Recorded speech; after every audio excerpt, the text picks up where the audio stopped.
COVID-19 is the serious disease caused by the highly contagious coronavirus. It spreads so quickly because it takes several days to show symptoms, and most people won't even know they have it yet. This virus has the potential to make many of us sick with fever, coughing, or even resulting in death if we don't take drastic yet simple action.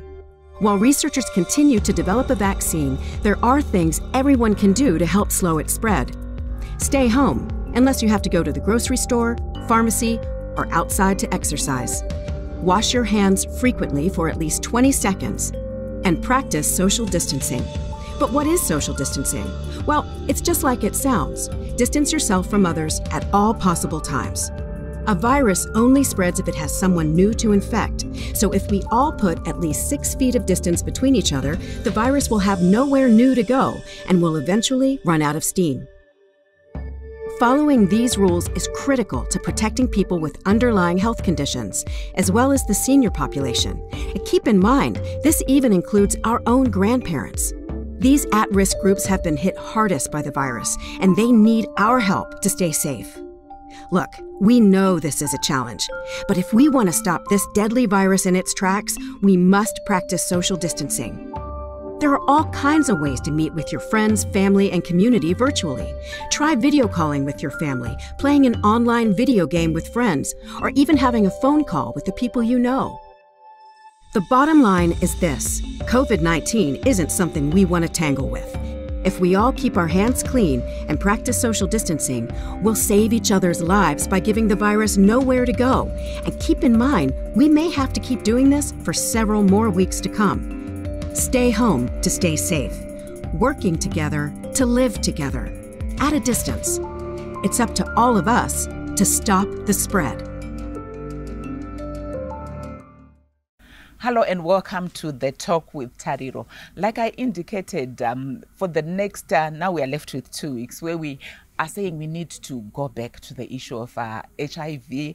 Often we tend to think, yes, we've made all the successes, but I'm sure if you watched our shows the last 2 weeks that were brought to you by Mashambanzo, you can actually see that there's still a lot of work that we need to continue doing. And today on the program, we also want to look at the holistic support that we need to offer people living with HIV. And when we're talking about the holistic support, it's not just the support that's given to me as a person who's living with HIV, but I'm looking at what kind of support is needed, even for my children, even for my community. And today on the program, we have Sitiwe Maguraushe, who is a project officer with Mashambanzo. Welcome to the Talk with Tariro. Thank you so much. Yes, I want to find out from you, as an institution and that works with people living with HIV, some who've gone on to even have AIDS. When you're looking at the support that you have to offer, what kind of support, besides just me coming, being admitted, getting my treatment, being treated, all those, what other form of support do you offer? Okay, if you're to come to Mashambanzo as a patient, we do not just look at you individually. We do what is called a family assessment, whereby we assess everything about you and your family. And therefore, after doing that, if we realize that there is need for intervention, we can offer educational support. If probably you've got children at home and you cannot afford, because you are not well, you cannot afford to go to work to provide for those children, to take those children to school. So we offer educational support. And we can also, while you're admitted, we can also take care of your children by providing the groceries. Let's say this is like you've left your children and they do not have anything to eat or something like that. So we can even offer them groceries. That is the kind of support that we offer. So in terms of educational support, are you looking at buying uniforms, paying school fees? What form of educational support do you offer? Okay, first of all, we do what is called an OVC assessment, and then we look at how we can assist you. We can assist through educational support, like paying school fees. We can also provide even the uniforms. Wow. We can, but so this is dependent on the assessment that we would have made. For some, it's just school fees. Probably someone is just not being able to provide the school fees. Then for some, it's school fees. It is the books. It is also the uniforms. Yeah. All right. And, you know, when people are actually watching, we start seeing opportunities. We know that resources are quite limited. Yes. So how do you select the beneficiaries? Because for me, if I'm watching this program, I'm also seeing I've got this need. Can I just come to Mashambanzo? Yes, I'm living with HIV and I'm struggling to pay fees for my child or my children. How do you select your beneficiaries? Okay, so when we do this OVC assessment, we actually go to those people's houses, so that we assess. We don't just like have an interview here at Mashambanzo and then we say, oh yes, you qualify. Because surely there are a lot of people who would want that opportunity to have school fees paid for. So we go to their homes and then we assess. We look at where they live. We even ask around. We have caregivers in the communities.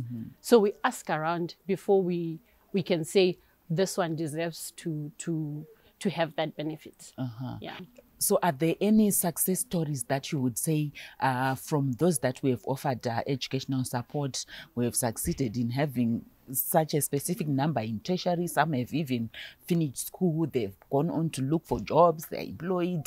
How is the situation? Yes, we do have success stories. I know of one success story whereby we now have like a qualified teacher, and she was identified by Mashambanzo while she was like at an orphanage, and then she was taken in by Mashambanzo. She was taken through primary school, high school, and she went to Morgan's Intake, and now she's a qualified teacher. Yes. So when you are looking at issues of educational support that is offered, what would be your message to Zimbabweans?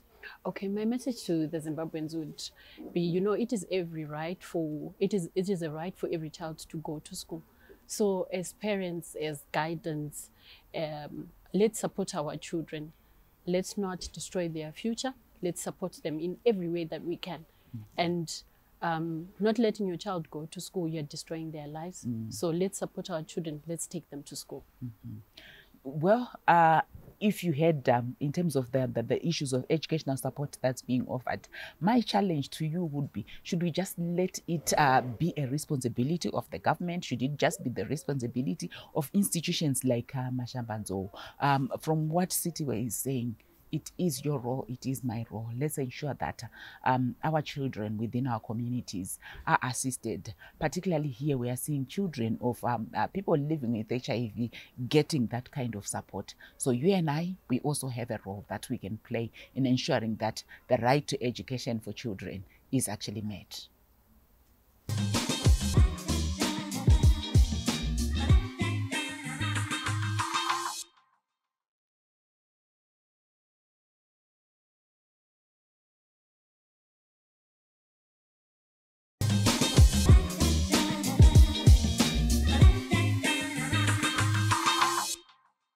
Welcome back. We continue with our discussion on the program today, and our focus is on the holistic support that is often offered to people living with HIV. And now on the program, I'm joined by Tinashe Zimondi. Tinashe is a social worker with Mashambanzo. Tinashe, in our first segment, we heard from Sitiwe talking about issues of the kind of support that you offer, especially when you are looking at orphans and vulnerable children, maybe children of people living with HIV who would have come to your center for treatment. Yes. And for me, having you offering maybe paying school fees, buying school uniforms, and I'm thinking, yes, it might be money that you are getting from maybe donors, development partners. How sustainable is that? It's not really sustainable, Tara. I should say that we've learned over the years that we just receive money from well-wishers, from our partners and different individuals that support us. Yes. And then we pay school fees for the children that would have seen to be in need of such assistance. But this has proven not to be sustainable, because you never know when we'll not have partners. I mean, the world is changing. A lot of people are facing economic hardship. So you'd find out that maybe someone who was able to have that extra money to say, I'll give this to Mashambanzo to assist children who need to be paid school fees for, they might not have that money one day. And it will be left on us now to say, okay, we're paying school fees for this child, but what are we going to do now that we do not have the person giving us money? So in the case Yekuti that happens, it means that would have proven not to be sustainable. Yes. And besides that educational support that we had in our first segment, what other services do you offer as an institution? Okay. Especially when you're looking at orphans and vulnerable children, we are looking at children of our parents who are living with HIV. Some have gone on to develop AIDS and sometimes cannot work for themselves. All right. So maybe related to the previous question, my first answer would be we offer what we call economic support or household support, where, because the traditional way of doing things is not sustainable, we empower families to be able to cater for themselves, to have something to do that gives them money to be able to send their children to school, for example. So we do this in the form of what we call income generating projects. The income generating projects, initially we're offering them to individuals. For example, maybe someone is admitted here at Mashambanzo, and then when they are discharged, we have to make sure that they're going back to a home where they can afford a balanced diet, so that even if they adhere to their treatment, if they're having good food on the table, it means they also have a big advantage in terms of being healthy. We also strongly believe that wellness, the physical wellness of a person is linked to their psychosocial wellness. So for them to be able to have that psychosocial wellness, their children have to be happy, they should be in school. So what we do is that we do an assessment of maybe the skills that individual has. And according to that assessment, as well as their interests, we give them an income generating project that we support them. We take them through training, we give them the startup capital, we walk them through the journey until they're able to sustain their business and themselves, so that they'll be able to take care of themselves and their family. So I would say that's one of the things that we do to offer income generating projects. We also realize that we're also offering children from different schools assistance in the form of payments of school fees. And like we said earlier, this is really not sustainable. So what we did is we came up with the idea of what we call institutionalized income generating projects, where we give the school startup capital. Because this is a program that schools already had planned to do, especially in Zimbabwe, but maybe they'll be just lacking the resources or the support. So what we do is we chip in, we have a memorandum of understanding with the schools that we as Mashambanzo are offering you this and this and this.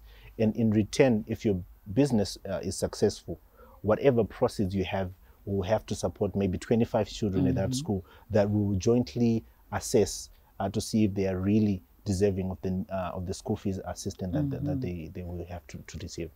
Yes. And one of the key services that I've also noted is the issue of the sexual and reproductive health services. Why do you see these as being important to offer? All right. These are very important, and we mainly offer them to adolescents and young people. So that's people who are aged from 10 years to 24 years of age. A lot of things are happening.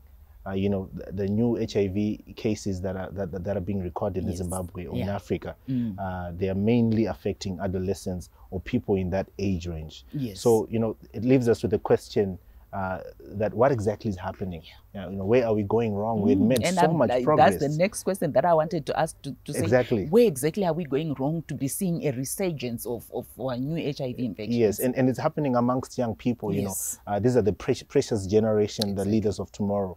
So it's very important now for us to then ask ourselves that question, and then ask ourselves, what can we do to address the issues that are affecting these young children, so that these sexual issues to do with their sexual and reproductive health can be addressed, and they can also be involved in that. So I would say that's the very reason why we offer these services. And what do the services entail? Okay. So sexual reproductive health services are quite broad, you know. From the term itself, one can assume that it's all about, you know, sexual issues or reproductive issues. Yes. But, you know, there are a lot of issues that term itself covers. We talk about issues to do with drug abuse because, you know, if someone has been sexually abused, for example, they can tend to drug and alcohol abuse as a safe haven for them. Exactly. And we talk of issues to do with self-confidence, you know, self-esteem. Those issues are, they affect, you know, these young people. So it's very important for us then to address these issues. So these are some of the issues that sexual reproductive health and rights entail. Well, join us after the break. We'll continue with this discussion.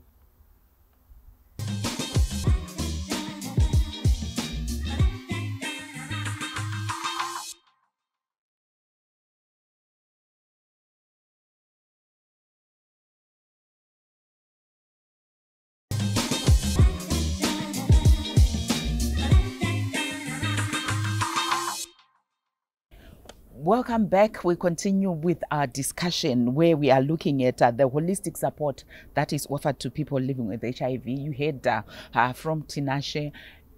You know, as a country and even as a continent, worryingly, we are starting to see an increase in new HIV infections. And like what Tinashe said, these infections are actually affecting our adolescent girls and boys. And we know these are the future. I don't even want to say they are the leaders of tomorrow. Young people are the future. And if we are going to be having them being infected willy-nilly, what it calls for is for us to actually act, do something about it. And one of the aspects that you talked about, Tinashe, is addressing issues of alcohol abuse. One thing that worries me when you are talking about issues of sexual and reproductive health rights, Tinashe, is the issue of the sexual debut. When we are talking with young people, where it keeps on going down. Our young people are experimenting. So how do you go in and work with them so that at least that is addressed as part of the SRHR services that you're offering? All right. So it's very important, you know, and it's getting scarier by the day because, you know, young people are exposed to a whole lot of, you know, they're exposed to media, social media, the internet, you know, they're reading all sorts of things. And I mean, right now or today, if you watch the cartoons, for example, there's some cartoons that actually have these sexual themes within them. And these are the things that our young people are supposed to be looking, you know, for them to learn the important things of life. So unfortunately, we have that battle. And because of issues to do with that and how fast they're growing up, you know, because of their exposure, we now have that challenge of the early sexual debut. So what we have been doing as Mashambanzo is, you know, we tend to assume that young people have the knowledge of the harm that early sexual debut has on their lives, you know, the cervical cancer, you know, they could get pregnant at a very young age, which complicates their physical health as well as their future. You know, so what we do is we bridge that gap where we take the young people, you know, and we also try and use their peers. We call them peer champions within the communities. We take the young people, we train them in these issues. We discuss with them, you know, we hear from them why they're doing it, you know, where the problems are or where they're getting the urge or the desire to experiment. So when we get these issues, you know, we try to come up with solutions, you know, that are specific to them. So when the young people then come as peer champions, that's what we call them at Mashambanzo, we then send them in the community so that they can interact with their fellow young people and give them information on the dangers of early sexual debut so that we can try as much as we can to minimize the occurrence of young people starting to have sex at a very early age. You know, it's quite interesting what you're saying. A few weeks back, I had a discussion on this same program with young people, and they were telling us that as parents, you just have to accept, yes, we are having sex and we are having it early.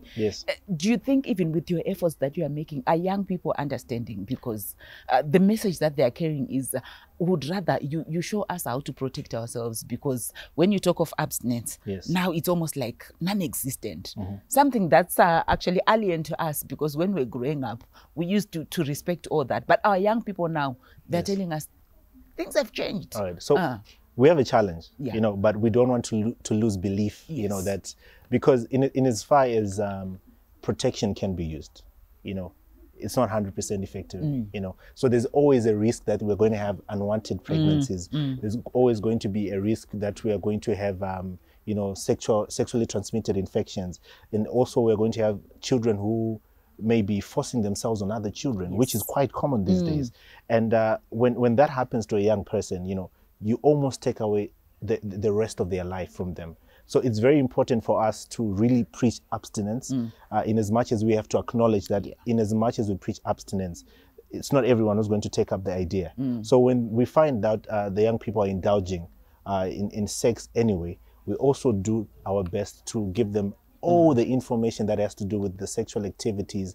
We carry out adolescent training sessions where we discuss these issues at length, so that if they are not going to do it, they're good for us. But even if they're going to indulge in it, they'll also do it, in a very safe way. So yes, we acknowledge that the young people might not understand, but we try the best that we can to make them really understand why we are saying it and where we're coming from.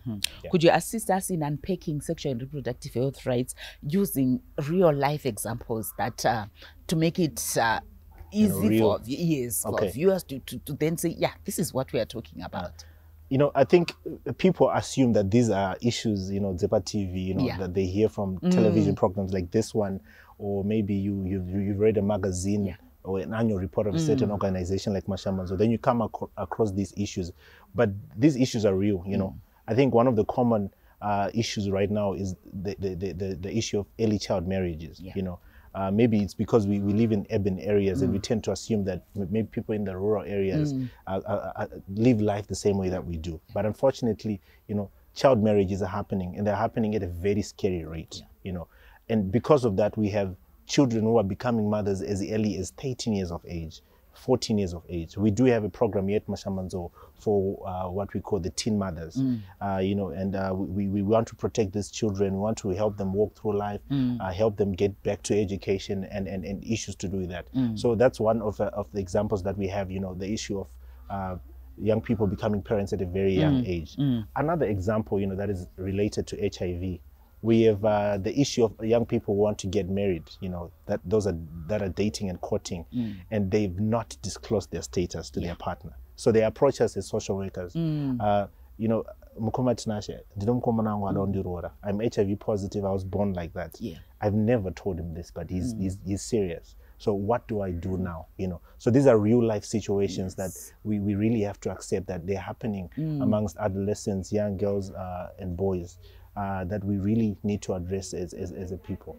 And how best can we address these issues? The best way I would say is to help these young people understand, what it means, for example, to be HIV positive. That, can one person who's HIV positive be married with someone who's HIV negative, and can they raise a family? Those are the questions that they ask. So we do our best to avail this information, to give them examples that, we've worked with A, B, C, D, they've done it, they're doing it so well. So if you are willing to do it, it can be done. And to also really address, because we have to be careful. There's issues to do with stigma and discrimination, because you never know that if you tell your boyfriend that I'm HIV positive, the relationship ends. Exactly. So it's very scary. We try to do it in a very professional way, a properly organized counseling session where we try to discuss these issues with these young people and try to get them to a point that they understand each other. Yes. And I'm sure those who are watching would even ask to say, is it possible I'm negative and marrying somebody who's positive? Very much possible. It's very much possible. We have ways in which you can discuss with your health practitioner. You can research about it, but yes, it's very much possible. What is your parting shot? My parting shot is that as Zimbabwe, we really need to join our hands together to fight the spread of HIV. And as we highlighted earlier, it's happening at a very scary rate amongst our young people. So let's remain vigilant as adults, as guardians, as parents, to really help our young people address the issues that are leading them to face the danger of HIV and other sexually transmitted infections. Well, thank you so much, Tinashe. Thank you very much, Terry. Yes, as Zimbabweans, at the moment, the talk is COVID-19, but from what Tinashe is saying, we still need to remain vigilant when it comes to HIV. We are seeing a resurgence of new cases in our country. Let's ensure that we protect ourselves from new HIV infections as well as COVID-19 infections. Until next week, it's goodbye.